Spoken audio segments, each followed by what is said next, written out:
Hey everybody, so I've been asked a number of times about my getting into knife making and our story as far as the company goes and why we started. So I thought I'd share some background and some photos and some things like that to kind of explain. So I've owned a CrossFit gym, jiu-jitsu gym, Thai boxing gym, so martial arts and fitness gym for quite a while, and I'm partners with a couple others. So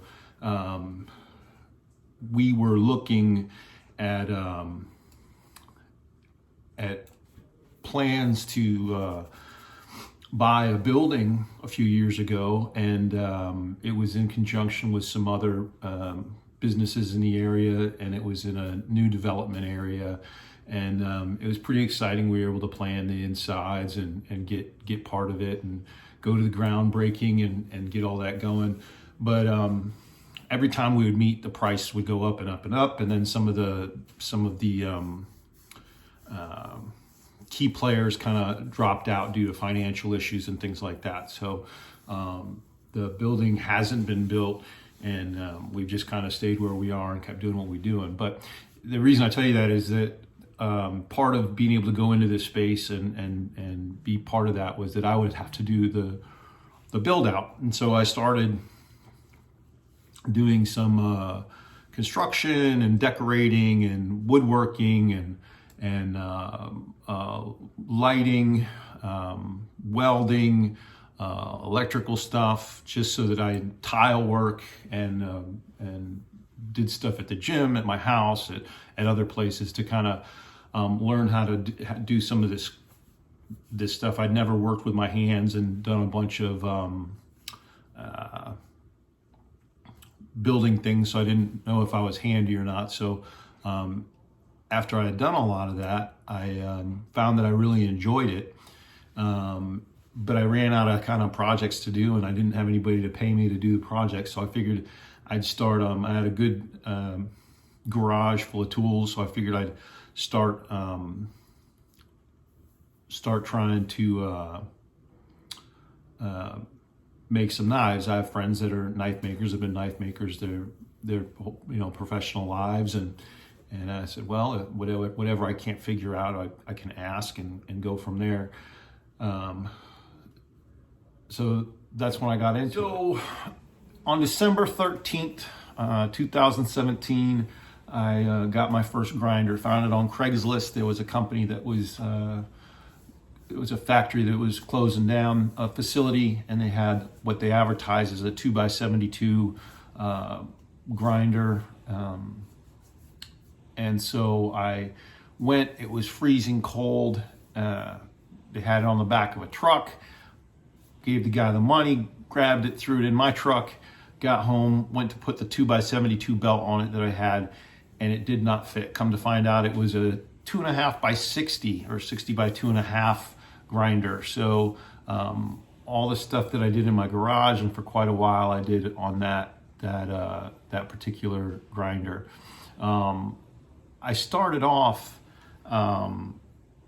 with the idea of doing like a friction folder for the first thing. I didn't start off with the fixed blade ideas, but my ideas were to have a simple blade style and kind of teach myself how to grind and learn how to do that.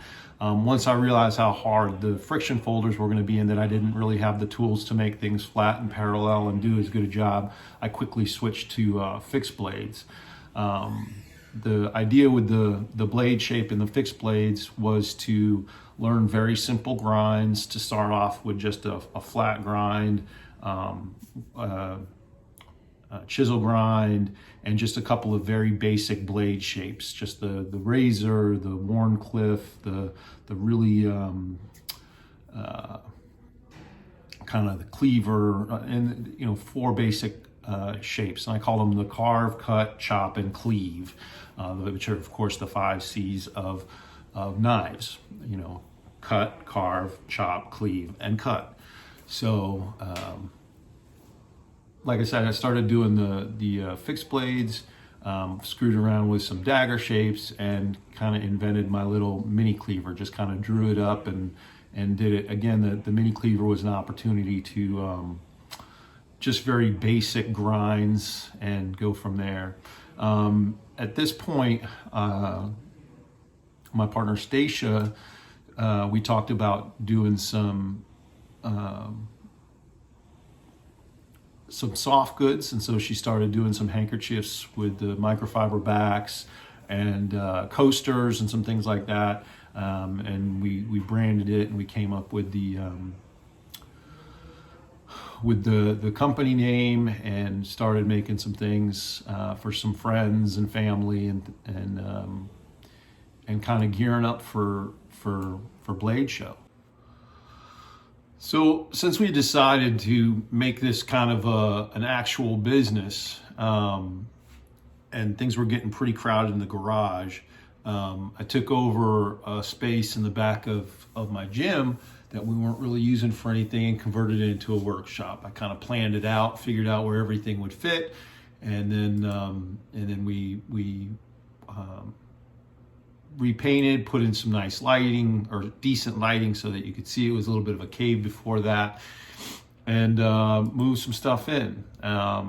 We knew we wanted to do Blade Show. We were able to get a table for Blade Show, so we started doing some little one-piece or two-piece kiridashis with the sheaths built in, and I was doing pens then, and I was kind of getting inspired from some of my old guitars, some of my old Ibanez guitars. I'm a big fan of Steve Vai, played for a long time, and so kind of took some inspiration for some of the designs from there.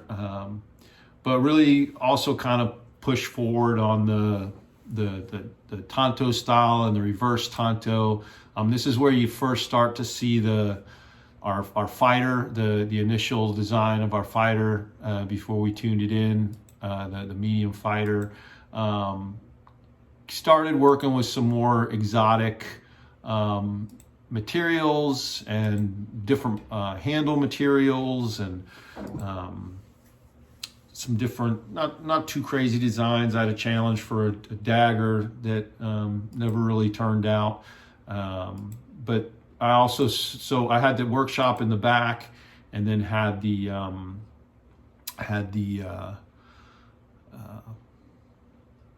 little case out front where we sold some of the stuff, sold the pens and some of the knives and handkerchiefs and things like that. So that was nice. It was something we could lock up and have. So if somebody wanted to come in and see the stuff, and we still have that. I've got the case, and sometimes we've got seconds in there, stuff that if people wanted to come and buy, there's little irregularities or stuff, save some money. So if you get a chance and you want to stop by and check out the bargain bin and see what's in there, you're welcome to do that. If you're in the area, just always call ahead, and bourbon is appreciated. Did a few bigger pieces. Did a Eurodosh, the armor piercer, that I really liked the way it came out, and just really tried to gear up and get ourselves together with some different materials, handle materials, brass, copper, tortoiseshell, all that, kind of learning all the different stuff, and still working on different grinds and trying to make it interesting and get us ready for our first Blade Show. So our first Blade Show was in 2018. It was exciting to go. I was real nervous, hadn't gotten a lot of feedback on my stuff. So it was going to be interesting to go and see what people thought, and see if we could actually sell some of this stuff. We set up our table, had everything out, thought it looked pretty nice.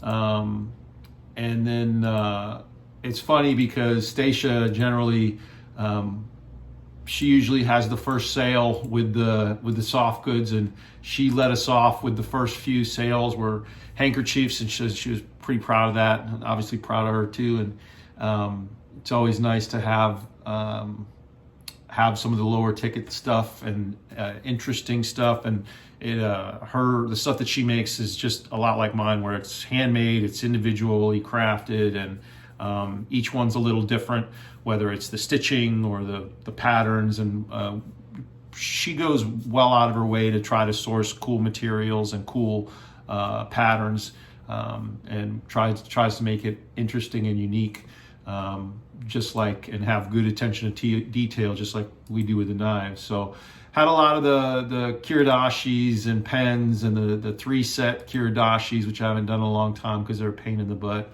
Had a bunch of mini cleavers with all the different wood handles and things like that.